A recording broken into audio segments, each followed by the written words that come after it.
Greetings to all. Myself, Dr. Linta Arora, Assistant Professor, Department of Botany, Government PG College Bara, Rajasthan. Today we are going to study about bamboo.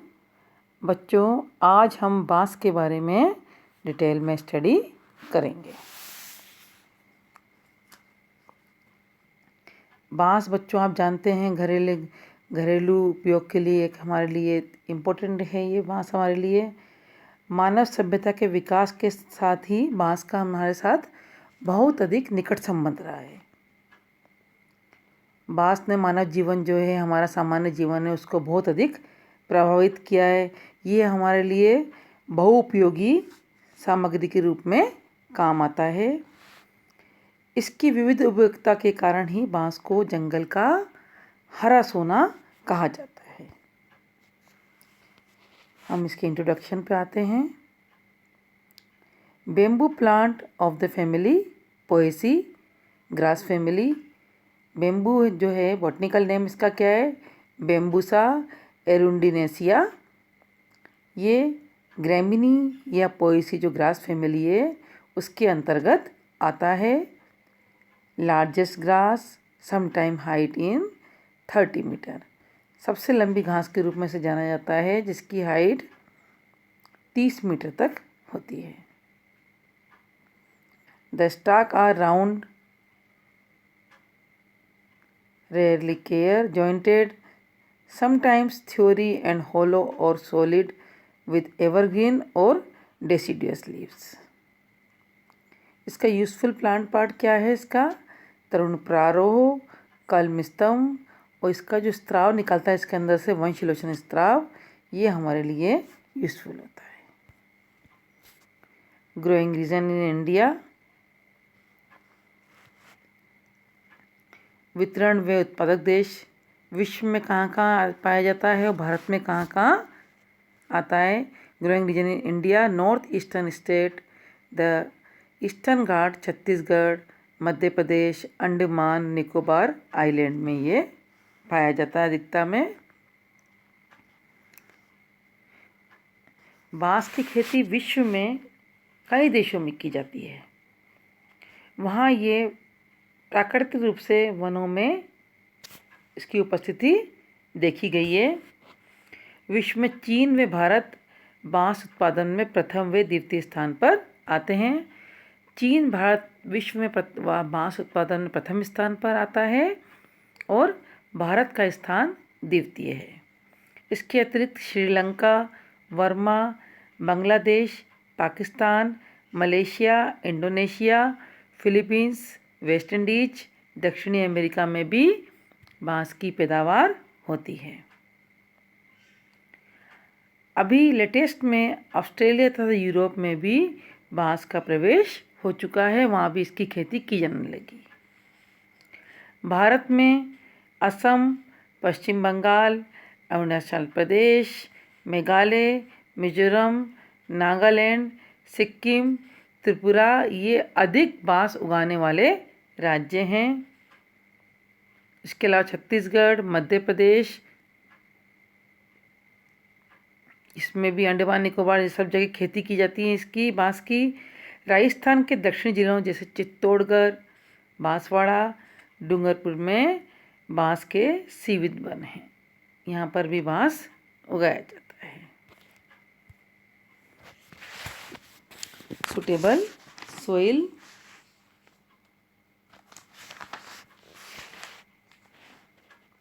Bamboo plant in different soil like heavy clay and other a nice open lawn. Brown colored soil and flat gentle slope show better growth in temperate area. बांस प्राय पर्याप्त वर्षा वाले क्षेत्रों में सुगमता से उगते हैं, जहाँ पर पानी भरने अथवा जलाग्रहण की समस्या ना हो। जहाँ वाटर लॉगिंग कंडीशन होती है वहाँ पर बांस नहीं उगते हैं। बांस के लिए खाली पहाड़ियों की ढलान लगभग 3600 मीटर ऊंचाई तक, नदी नालों के किनारे, रेलवे लाइन, सड़क के किनारे काफ़ी उपयुक्त होते हैं। खेत की भूमि में बांस नहीं उगाना चाहिए क्योंकि एक बार इसके लग जाने के पश्चात उसको खेत से हटाना मुश्किल हो जाता है और बांस लगने पर खेत में फसलों की पैदावार भी कम होती है, कम होने लगती, धीरे धीरे खेत में जो फसल की पैदावार है कम होने लगती है। बांस के लिए आर्द्र तथा उपयुक्त जल निकासी वाली चिकनी दोमट मृदा सर्वाधिक उपयुक्त होती है। Climatic condition, annual mean temperature is 10 to 15 degree centigrade, show good growth in temperate area. जहाँ 10 से 15 डिग्री टेम्परेचर तापमान होता है वहाँ पर इसकी अच्छी ग्रोथ होती है। More than 20 degree centigrade also show it's tropical area. Rainfall more than 1000 millimetre is year in temperate and tropical area. ये इसकी क्लाइमेटिक कंडीशन है।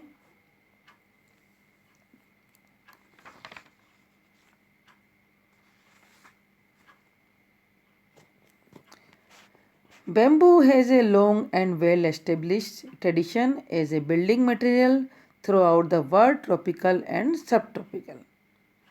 बेम्बू जो है पूरे विश्व में बिल्डिंग मटेरियल के रूप में काम आता है। It is widely used for many forms of construction. ये कंस्ट्रक्शन के अलग अलग फॉर्म में यूज में आता है। It is essential that there are 1200 species growing in about 14.5 million hectare area. इसकी 1200 स्पीशीज उगाई जाती हैं। Most of them grow in Asia, Africa and Latin America. इनमें से अधिकतर स्पीशीज एशिया में, अफ्रीका में और लैटिन अमेरिका में उगाई जाती हैं। Bamboo is the world's fastest growing woody plant. ये बांस जो है विश्व का सबसे तेज़ी से ग्रोथ करने वाला वुडी प्लांट है। It's grow approximately 7.5 to 40 centimetre a day. ये एक दिन में 60.5 से 40 सेंटीमीटर तक इसकी ग्रोथ एक दिन में बांस की हो जाती है।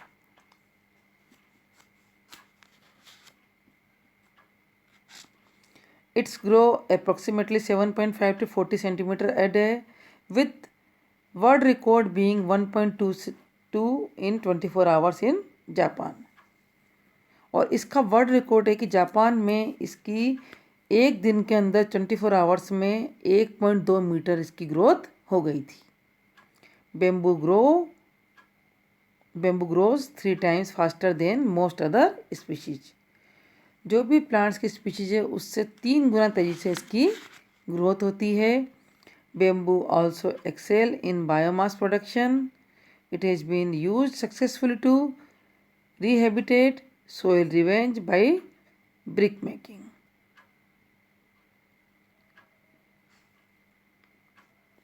अब हम इसके स्ट्रक्चर पे आते हैं। Bamboo is primarily a type of giant grass with woody stem.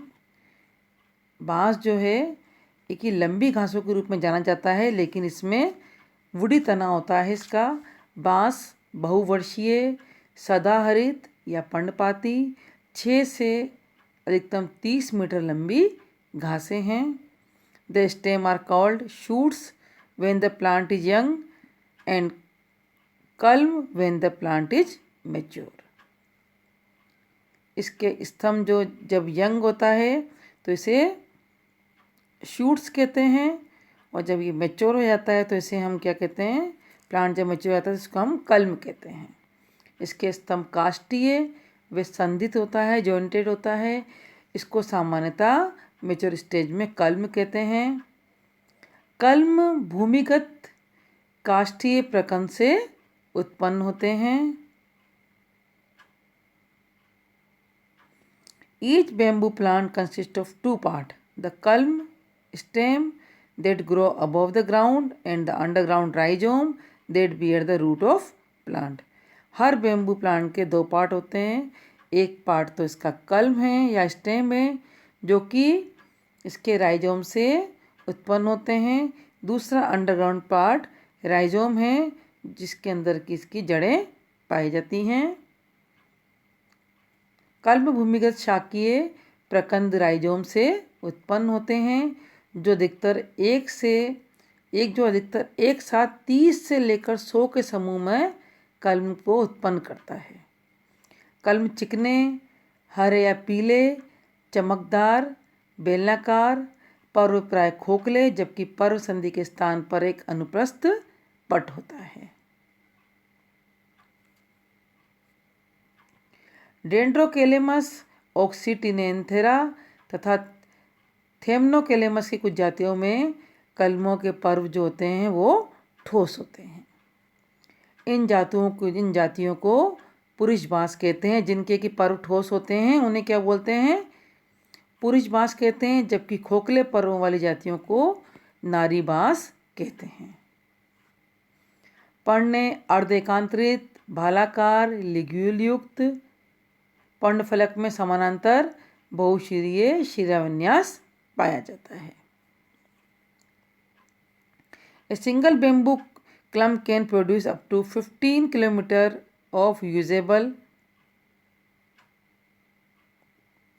pot up to 30 centimeters in diameter in its life cycle. Bamboo flower. There are over 1200 varieties of bamboo. Some species have only flower one and die off. कुछ species में इसकी ज़िंदगी में सिर्फ एक ही बार पुष्प आते हैं और उनकी मृत्यु आती है, जबकि कुछ हर साल पुष्प देते हैं।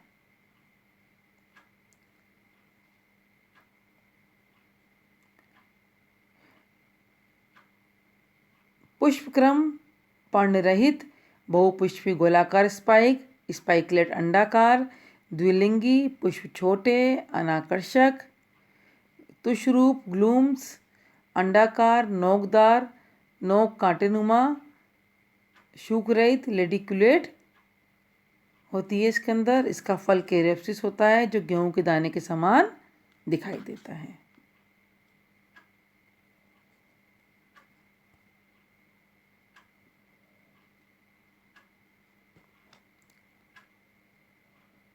Mass flowering at long interval of 65 to 130 years. Largest interval 135 years. After flowering and bearing fruits, the plant dies. जब फ्लावरिंग आती है, फ्रूटिंग आती है तो पौधे की मृत्यु हो जाती है। बांस के पादप के ग्रोथ की भी एक विशेषता है कि बांस के कलम की वृद्धि अत्यधिक तेज गति से होती है। अनुकूल आर्द्र जलवायु में बांस 7.5 सेंटीमीटर प्रतिदिन के हिसाब से वृद्धि करता है। डेंड्रोकेलेमस जाइगेंटियस की तो एक दिन में 37.5 से 40 सेंटीमीटर तक वृद्धि होती है। बांस के संबंध में ऐसा कहा जाता है कि नए कलम की प्रारंभिक वृद्धि विस्फोट के रूप में होती है और राइजोम एक नए कलम एक झटके के रूप में 8 से 10 सेंटीमीटर तक लंबा हो जाता है। इस स्थिति में कई बार ऐसा भी देखा गया है कि जिस समय इसकी विस्फोटक वृद्धि होती है उस समय राइजोम के वृद्धि बिंदु पर कोई सांप या कोई भी दूसरा जानवर अगर वहाँ पर लेटा है या बैठा है तो नया कलम जो होता है उस जानवर को छेदते हुए ऊपर निकल जाता है, जो कलम की तीव्र व विस्फोटक वृद्धि का संकेत देता है।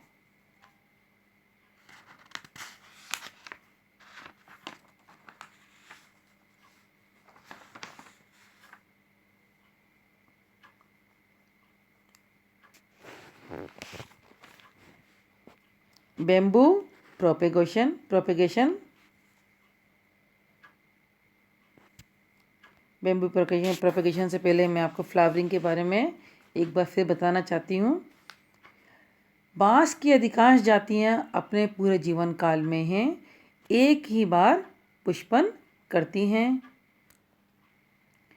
इन जातियों में पुष्पन के समय पुष्प निर्माण बहुत अधिक भारी मात्रा में होता है। अतः पुष्पन के अंत में पादप में संचित पदार्थ पूर्ण रूप से व्यय हो जाता है, जिससे कि पादप की मृत्यु हो जाती है। बांस की जातियों का जीवन काल 65 से 130 वर्ष तक होता है। 5 से 130 वर्ष तक होता है इसका। कुछ जातियां पुष्पन के बाद मृत्यु हो जाती है, लेकिन कुछ जातियां प्रतिवर्ष पुष्पन करती हैं।